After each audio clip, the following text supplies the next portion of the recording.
அவர் ஃப்ரேமில் வந்தால் டோட்டலாக அவர் ஆக்குபை பண்ணிக்கிறார். ஆட்டோமேட்டிக்காக நம்ம கண்ணு வந்து அங்கே தான் போகுது. மற்ற எந்த கேரக்டரும் யாரும் பார்க்க மாட்டாங்க. எனக்கு இந்த ஊர்ல எவ்வளவு பெரிய பேர் இருக்கு தெரியுமா? செல்லையாங்கிறது நான் டேரக்டாக சொல்லிட்டேன், சார் இது மாதிரி புதுசு ஏதாவது மிஸ்டேக் ஏதாவது இம்ப்ரூவைஸ் பண்ணணும்னா நீங்கள் சொல்லிக் கொடுங்க சார் அப்படின்னு. இதானப்பா எப்பவுமே ஹீரோ. ஸோ அது ஒரு நல்ல எக்ஸ்பீரியன்ஸு. அப்படி சார் கூட நடிக்கணும்னு தான் ஸ்கிரிப்ட் ஓகே பண்ணது. பட் அவர் ஃபஸ்ட் டே அவர் கூட போய் நிற்கும் போது கொஞ்சம் கிருஷ்ணபிரியா, ஆக்சுவலாக நீங்கள் தமிழ் சினிமாவுக்கு டெபியூ எப்படி இருந்தது இந்த டீம் கூட ஒர்க் பண்ணும்போது? சொல்லுங்க. நீங்கள் மலையாளத்தில் கூட பேசலாம். ഒരു ദിവസം മുന്നെയാണ് എനിക്ക് മെസ്സേജ് വന്നേ. இவ்ளோ பெரிய உருவத்தை வச்சுக்கிட்டு மொத்த பஸ்ஸையும் மறைச்சிட்டு இருக்கீங்க. ആ സീനിൽ ഞാൻ ரொம்ப ഭയം. I don't even know like how to react to his dialogues because he is like a legendary actor. At that time TR sir வந்து பாட வந்திருந்தாரு. ஆனா உள்ள வந்தன பாடுறதுக்காண்டி வந்தனைக்கு தான் லிரிக்கை பார்த்தாரு.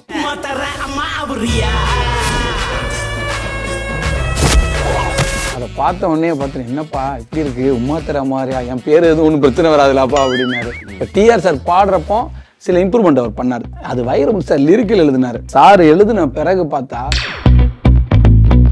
ஜேகே ஹாலிடேஸ் மற்றும் காசி அயோத்தியா சேவா ஃபவுண்டேஷன் இணைந்து வழங்கும் திரு சுவாமி கண்ணன் பட்டாச்சாரியா அவர்களின் தலைமையில் காசி, அயோத்தியா, கயா யாத்திரை மற்றும் கைலாயம், ஆதி கைலாயம், சார்தாம் யாத்திரை மற்றும் பல ஆன்மீக யாத்திரைகளுக்கு உடனே புக் பண்ணுங்க. Meenakshi faculty of pharmacy admission open for B.Pharm. Apply now. Rajaputhiran trailer பார்த்ததுக்கு அப்புறமா ஒரு கிராமப்புறமான ஒரு கண்டென்ட்டாக இருந்துச்சு. அது அப்பா மகனுக்குள்ள ஒரு நல்ல ஒரு பாண்டிங் ஒரு பார்த்த மாதிரி தான் இருந்தது ஆக்சுவல் ட்ரெய்லர் பார்க்கும்போது.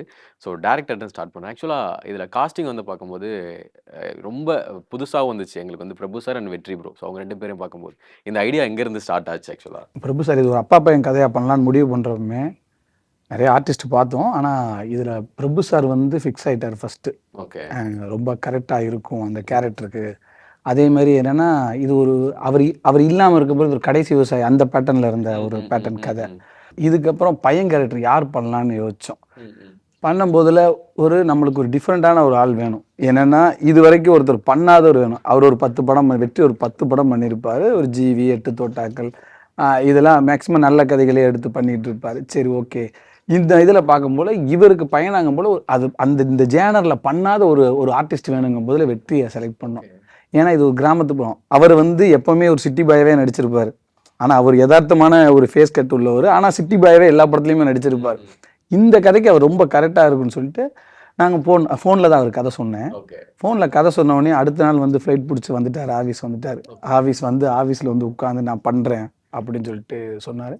அதுக்கப்புறம் நாங்கள் வெற்றி, பிரபு சார் 2 பேருமே காம்பினேஷன் கரெக்டாக இருக்கும் அப்படின்னு சொல்லி ஒர்க் அவுட் பண்ணிட்டோம். அப்புறம் ப்ரொடியூசர் இதுக்கு எல்லாம் சமைச்சிட்டாங்க. ப்ரொடியூசர் சப்போர்ட் தான். ஆக்சுவலாக ப்ரொடியூசர் பார்த்தோன்னே யங்கான ஆக்டர்ஸ் இப்போ வந்துட்டு இருக்காங்க, யங் டேரக்டர்ஸ் வந்துட்டு இருக்காங்க. யங் ப்ரொடியூசரை வந்து இங்கே பார்க்கும்போது ரொம்ப சந்தோஷமா இருக்குது. ஆக்சுவலாக எப்படி வந்து இந்த ஒரு படம் வந்து ப்ரொடக்ஷன் பண்ணணும் அப்படின்ற ஒரு ஐடியா? ஆக்சுவலாக ஐடியா வந்து எனக்கு ப்ரொடக்ஷன் ஐடியா இல்லை, எனக்கு வந்து ஆக்டிங் ஐடியா தான் இருந்துச்சு. டேடிக்கும் சின்ன வயசுலேருந்து இந்த ஒரு மூவியில் ஆக்ட் பண்ணணும், ப்ரொடியூஸ் பண்ணணும் அந்த ஒரு ஐடியா இருந்துச்சு. ஸோ டேரக்டர் நம்மள வந்து ஒரு 7 இயர்ஸ் முன்னாடி வேற ஒரு கதைக்கு ரீச் அவுட் பண்ணியிருந்தாரு. அதுக்கப்புறம் திருப்பி இந்த மாதிரி ஒரு கதை, ஒரு பட்ஜெட் கம்மியாக இருக்கணும் பிளான் பண்ணிட்டோன்னே சரி பண்ணலாம்னு ஒரு ஐடியா. அதுக்கப்புறம் பட்ஜெட் பெருசாகிருச்சு. அதுக்கப்புறம் ஆமாம், ஃபர்ஸ்ட் கொண்டு போகும்போது ஒரு பட்ஜெட் இருந்துச்சு. அதுக்கப்புறம் நல்ல budget, new set of actors, new set எல்லாமே ஆக்டர் இருந்தோம். அதுக்கப்புறமா போக ஒரு காஸ்டாக நம்ம இன்க்ரீஸ் பண்ணி ஓகே. பட்ஜெட் கொஞ்சம். எனக்கு தெரிஞ்சு வெற்றி ப்ரோக்கு இந்த கதை இந்த படம் ரொம்ப ஸ்பெஷலாக இருந்திருக்கும் அப்படின்னு நினைக்கிறேன். ஏன்னா பிரபு சாரோட பையனாக நடிக்கிறது அண்ட் வந்து இது பார்க்கும்போது ஒரு மாதிரி கமர்ஷியலான ஒரு ஃபீலாகவும் கிடச்சிது. எப்படி இருந்துச்சு உங்களுக்கு ஆக்சுவலாக? இல்லை, ஃபஸ்ட்டு பிரபு சார் கூட நடிக்கணும்னு தான் ஸ்கிரிப்ட் ஓகே பண்ணது. பட் அவர் ஃபஸ்ட் டே அவர் கூட போய் நிற்கும் போது கொஞ்சம் உதறிடுச்சா? ஓகே. ஏன்னா அவர் ஃப்ரேமில் வந்தால் டோட்டலாக அவர் ஆக்குபை பண்ணிக்கிறார். ஓகே, ஆட்டோமேட்டிக்காக நம்ம கண்ணு வந்து அங்கே தான் போகுது. மற்ற எந்த கேரக்டரும் யாரும் பார்க்க மாட்டாங்க. ஓகே. அப்படி இருக்கும்போது நான் போயிட்டு டேரெக்டாக சொல்லிட்டேன், சார் இது மாதிரி புதுசு ஏதாவது மிஸ்டேக் ஏதாவது இம்ப்ரூவைஸ் பண்ணணும்னா நீங்கள் சொல்லிக் கொடுங்க சார் அப்படின்னு. ஓகே. ஃபஸ்ட்டு அப்படியே பார்த்தாரு, ஒன்றுமே சொல்லலை.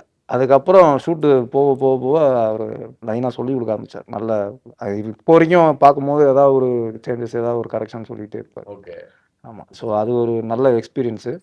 அது மாதிரி சாயல்குடியில் 45 நாள்ன்றது வந்து எதிர்பார்க்கவே இல்லை. அது ஃபஸ்ட்டு ஒரு 20 days ஷெடியூல்னு சொல்லி கூப்பிட்டு போயிட்டு எக்ஸ்டெண்ட் பண்ணிட்டாங்க. ஓகே. எக்ஸ்டெண்ட் பண்ணி okay.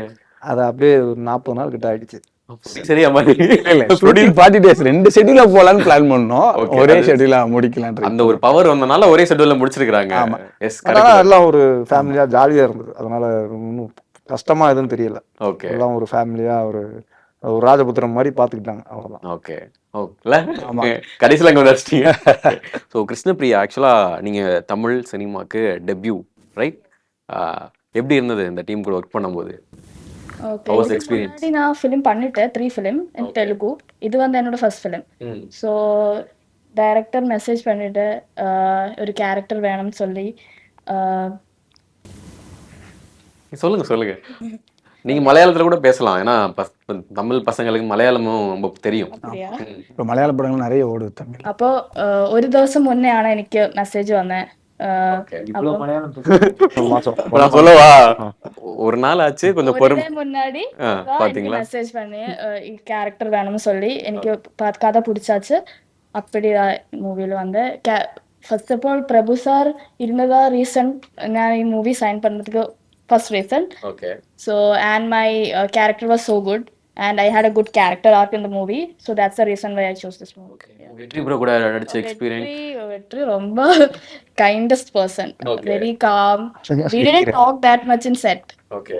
We are talking now like அப்படியே இங்கே தான் பேசுறீங்களா? வேலைன்னு வந்தா வேலையில. yeah, after shoot. Okay. During shoot he was so serious while acting. ஷூட்டிங்ல Very focused in. Okay. Yeah, that's why. Okay, அந்த டயலாக்லாம் எப்படி, how did you get the dialogues? அது எனக்கு சுத்தமா புரியல எப்படி பண்ணிருந்தா. சார் வந்து தமிழ்ல மட்டும்தான் பேச, இங்கிலீஷ்ல பேசாது, ஹிந்தி தெரியாது. ஸோ எனக்கு வந்து என்ன லாங்குவேஜ் உங்களுக்கு தெரியும் ஆக்சுவலா? எல்லா லாங்குவேஜ் அவங்களுக்கு எல்லா லாங்குவேஜ் ஹிந்தி, தெலுங்கு, தமிழ் புரியுது, Okay. Malayalam my mother tongue. Okay. 4 language ஓ, இத்தனை தெரியும். தமிழ் மட்டும் வந்து நீங்க என்ன பேசணும்? எஸ். பேச வராது, புரியும், நல்லா புரியுது. Tamil film from childhood I watch lot of Tamil movies, so I know Tamil, I understand Tamil, but I can't speak. Okay, அதுவே எங்களுக்கு போதுமே. இப்போ நான் பேசுறது புரியுது, நீங்க பேசுறது. எனக்கு ஸோ அந்த ஒரு அவ்வளவுதான். நம்ம டைலாக் சொல்லி கொடுக்க போறோம், அவங்க புரிஞ்சுக்கிறாங்க. yes. அவங்க ஏற்கனவே ஆக்ட் பண்றதுனால கொஞ்சம் சப்போர்ட் ஓகே. ஆயிருச்சு. ஆக்சுவலா வந்து அங்க வந்து பிரபு சாரை திட்டுற மாதிரி ஒரு சீன், ஃபுல் பஸ்ஸே வந்து மறைச்சிக்கிட்டு இருக்கீங்க அப்படின்னு சொல்ற மாதிரி, அந்த சீன் எப்படி இருந்துச்சு? ആ സീനിൽ ഞാൻ ரொம்ப ഭയം. എനിക്ക് I don't even know like how to react to his dialogues because he's like a legendary actor. At that time I thought how to convey that thing in front of him, but he told many things to me, like he taught many things to me, like how to stand, like I don't know how to say that, but okay. he was very supportive during the shoot. Dialogue yes. அந்த scene வந்து director Prabhu sir. Prabhu sir ஆமா. Okay. Dialogue கொடுத்தது improvise பண்றதுக்கு Prabhu sir. அங்க okay. Improvise பண்றதுக்கு help பண்ணி அது director. Dialogue ஞாபகம் இருக்கா? அது வந்து இல்ல பாட்டி வாப்பாட்டின்னு சொல்லிட்டு ஒரு வேர்டு. ஓகே. பாட்டின்னு சொல்றியா? ஒரு ரீஜனல் லாங்குவேஜ்ல வந்து வாப்பாட்டினா வாயாடின்னு அர்த்தம். ஓகே. சரியான வாப்பாட்டி ஆட பண்ணனும்னா வாப்பாட்டி ஆடிக்கிறாங்க. ஓகே. ஓகே. அண்ட் வெற்றி ப்ரோ, பொதுவாக வந்து உங்களுடைய ஆரம்ப காலங்களில் 8 தோட்டாக்களா இருக்கட்டும், ஸோ அடுத்து ஜிவி, இந்த மாதிரி அடுத்தடுத்த படங்கள் நீங்கள் வந்து ரெகுலராக வந்து பண்ணிட்டு இருக்கீங்க. அந்த 8 தோட்டாக்கள் கொடுத்த அந்த பேரை வந்து காப்பாற்றுறதுக்காக இன்னும் நீங்கள் ஏதோ ஒரு வகையில் போராடிக்கிட்டு இருக்கீங்களா? அது அது அது உங்களுக்கு எப்படி இருக்கு ஆக்சுவலாக? இல்லை போராடிட்டு இருக்கானா அது எனக்கு புரியல.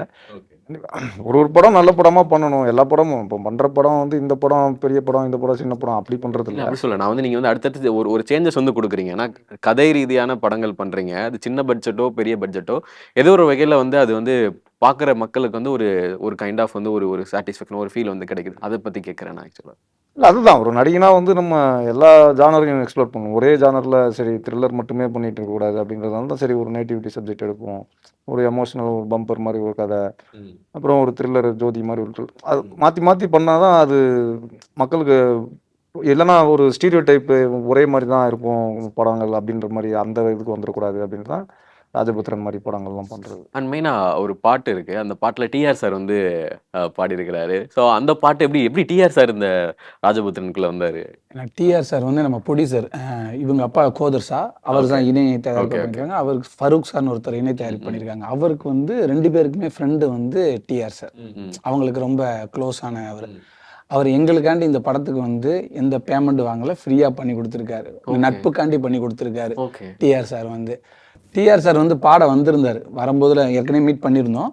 அவர்ட்ட சொல்லியிருந்தோம், டியூன்லாம் போட்டு காமிச்சாச்சு. அவருக்கு ரொம்ப பிடிச்சிருந்துச்சி, நான் பண்ணுறேன் அப்படின்னு சொல்லிட்டாரு. ஆனால் உள்ளே வந்தோன்னே பாடுறதுக்காண்டி வந்த அன்னைக்கு தான் லிரிக்கை பார்த்தாரு. உமா தர அம்மா ஆகுறியா, மோகன்ராஜ் எழுதியிருந்தார் அந்த லிரிக்கை. அதை பார்த்த உடனே பார்த்துட்டு, என்னப்பா இப்படி இருக்கு, உமா தர அம்மாரியா, என் பேர் எதுவும் ஒன்றும் பிரச்சனை வராதுலாப்பா அப்படின்னாரு. இல்லை சார் பிரச்சனை வராது, இது ஒரு கமர்ஷியல் இதாக தான் இருக்கும் அப்படின்னு சொன்னோம். இதை பிரபு சாரும் பயந்தார். என்னன்னா இந்த உமா தர அம்மா ஆகுறியா, என்னப்பா என்ன தாலியெல்லாம் வேண்டாம், இவர் தான் அதில் ஆடி இருப்பாரு. சஃபி வந்து தயாரிப்பாளர் ஆடி இருப்பாரு. தாலியெல்லாம் வேண்டாம்னு சொல்லியா, எப்பா தாலியெல்லாம் தூக்கி போட சொல்றியப்பா, எதுவும் பிரச்சனை வந்துருமா அப்படின்னு இந்த சாங்ல பயந்தேன். இப்போ டிஆர் சார் பாடுறப்போ சில இம்ப்ரூவ்மெண்ட் அவர் பண்ணார். என்னன்னா அதுல நகைக்கடையா ஜொலிக்கிறிய நட்டா முட்டா பண்ணுறிய அப்படின்லாம் இருக்கும். அது டிஆர் சார் உடனே பண்ணார். பாடிட்டு டைரக்டர் சார் பிடிச்சிருந்தா வச்சுக்கோங்க, இல்லைன்னா விட்டுருங்க, நல்லா இருக்கும் அப்படின்னாரு. ஆனா இம்ப்ரூவ்மெண்ட் மட்டும் சூப்பரா இருந்துச்சு, எல்லாருக்குமே பிடிச்சி டிஆர் சார் பண்ணது எல்லாருமே. ஓகே. ஆமா, ஆனா அது பாடம் போல அந்த சாங்கோட வேல்யூவே மாறிடுச்சு. இன்னைக்கு ரீச்னு ஒன்று இருக்கும்ல, அந்த உமா தர அம்மா ஆகுறியா, கண்ணழகு கலக்கலை, அது வந்து வேற ரீச் ஆயிருக்கு. ஓகே. நான் வந்து வைரமுத்து சாருடைய அந்த வரிகளில் வந்து பெண்ணழகை சாங் வந்து இருக்குது. ஸோ அந்த சாங்கில் நீங்களும் வந்து 2 பேர் பேராக வந்திருக்கீங்க. அந்த சாங் பற்றி அந்த ஷூட்டிங் ஸ்பாட்லாம் ஐ மீன் அந்த லிரிக்கல் வீடியோ பார்க்கும்போது நல்ல ஒரு பாண்டிங் இருந்திருக்கும்னு நினைக்கிறேன். இருந்துச்சா? அது எப்படி?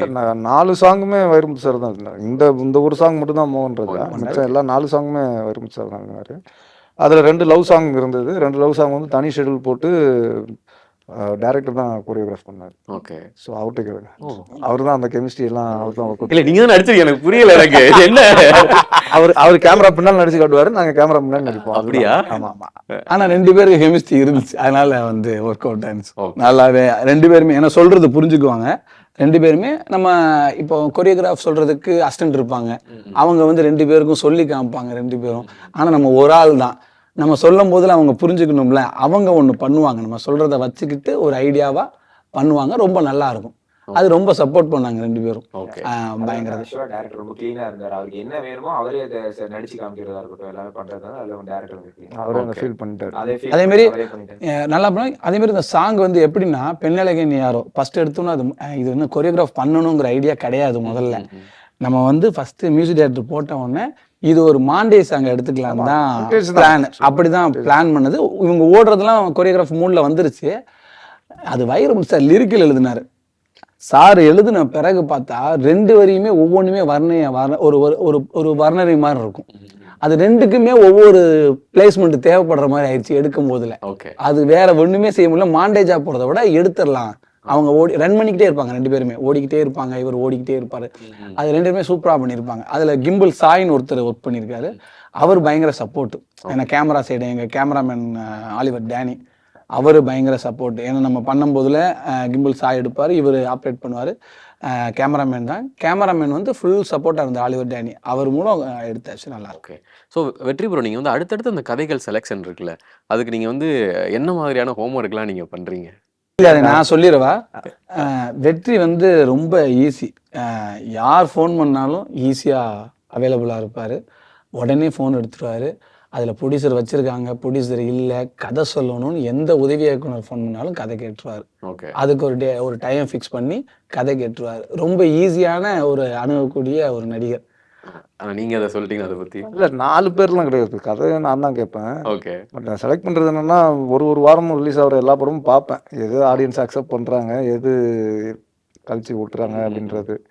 ஸோ அக்செப்ட் பண்ணுற மாதிரி ஸ்கிரிப்ட் எதுவோ அதை வந்து நம்ம ப்ரொசீட் பண்ணலாம் அப்படின்னு சொல்லுவேன். இல்லைன்னா இல்லை கொஞ்சம் இன்னும் ஒர்க் பண்ணுவோம், கொஞ்சம் பெட்டராக பண்ணலாம் அப்படிங்கிற மாதிரி சொல்லி அவங்க அனுப்பிச்சு. கடைசியாக பார்த்து உங்களுக்கு பிடிச்ச படம் பொதுவாக கேட்குறேன். அது கடைசியாக இப்போ 11 பார்த்தேன். 11 நல்ல சினிமா. ஆக்சுவலாக செகண்ட் வீக்கில் தான் பார்த்தேன். அப்போது ஹவுஸ்ஃபுல்லாக இருந்தது. அப்போ தெரிஞ்சு ஓகே, கண்டென்ட் ஸ்ட்ராங்காக இருந்தால் நம்ம மக்கள் வந்து செகண்ட் வீக் தேர்ட் வீக் எப்போனாலும் வருவாங்க அப்படின்றது கன்ஃபார்ம். அது வந்து உங்களுக்கு, ஏன்னா உங்களுடைய படங்கள் ஏதோ ஒரு வகையில் மக்கள் வந்து இவர் வந்தால் அது ஒரு எனக்கு கேர் ஆஃப் காதல் வந்து எனக்கு ரொம்ப பிடிச்ச படமாக இருக்கும். அதான் அது ஒவ்வொன்றுக்கும் ஒரு டிஃப்ரென்ஸ் நீங்கள் கொடுத்துக்கிட்டே இருக்கிறீங்க, அதனால் அதை நான் கேட்டேன். அண்ட் உங்களுக்கு தமிழ் சினிமாவில் இப்போ வந்து உள்ளே வந்திருக்கிறீங்க, ஒரு ஆசை இருக்கும்ல, you have some decide to do some இந்த மாதிரியான கேரக்டர்ஸ் அந்த மாதிரிலாம் இருக்கா? இருக்கு. எந்த டேரக்டர்ஸ் கூட ஒர்க் பண்ணணும்? மகாகந்தன். இல்ல மகாகந்தனா? அப்படி அல்ல. Okay. I have dream to work with Maniratnam sir and all. Okay. Sir தக் லைஃப்ல நீங்கள் முதே வந்திருந்தீங்க தக் லைஃப்ல பேசியிருக்கலாம். Okay. I can't even imagine those things, but still I have like manifestation like that. I want to work. I will work one day. So ஒரு நாள் நீங்கள் work பண்ணுறீங்க, அப்போ வந்து இதே வீடியோ நான் கட் பண்ணி இங்கே பாருங்க சொல்லி ட்ரீட் உங்கள்கிட்ட கேட்பேன், ட்ரீட் எனக்கு கொடுத்துருங்க. ஓகேவா? ஓகே. ஸோ ராஜபுத்திரன் ஒரு நல்ல ஒரு கிராமப்புறமான நிறையா விஷயங்கள் பேசியிருக்கிறீங்க. விவசாயம் இந்த மாதிரி பாசிட்டிவாக நிறைய விஷயங்கள் பேசுகிறீங்கன்னு தெரியுது. ஸோ இந்த படம் வந்து மக்களுக்கு பை த ஹார்ட் வந்து போய் சேர்ந்து பை த ஹார்ட் கேட்டுக்கிறேன். Thank you so much. Thank you. JK holidays மற்றும் காசி அயோத்தியா சேவா ஃபவுண்டேஷன் இணைந்து வழங்கும் திரு சுவாமி கண்ணன் பட்டாச்சாரியா அவர்களின் தலைமையில் காசி, அயோத்தியா, கயா யாத்திரை மற்றும் கைலாயம், ஆதி கைலாயம், சார்தாம் யாத்திரை மற்றும் பல ஆன்மீக யாத்திரைகளுக்கு உடனே புக் பண்ணுங்க. Meenakshi Faculty of Pharmacy. Admission open for B Farm. Apply now.